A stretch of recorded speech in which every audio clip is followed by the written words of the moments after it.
uzvarētājs, jā? Jā, tas ir uzvarētājs pirmā posma, kas notiks biķerniekos. Smuks dizains viņam uzlīmēs aparātam virsū, jā? Ar ļoti labu automobili BMW M3.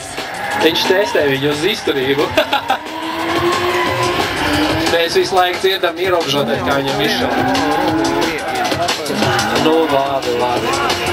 Čāls rajonā ļoti skatāms driftu rāda Ervins Žuks, vairāk pazīstams kā huligāns.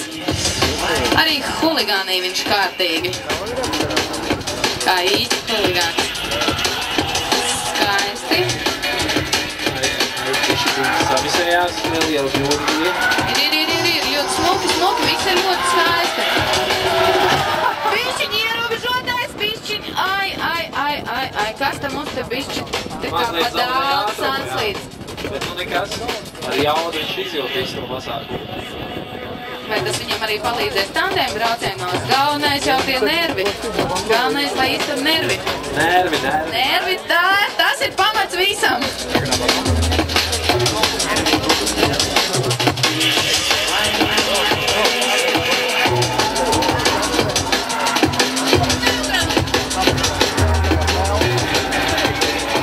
Riktīgi dūmos viņš ieliek to aparātu.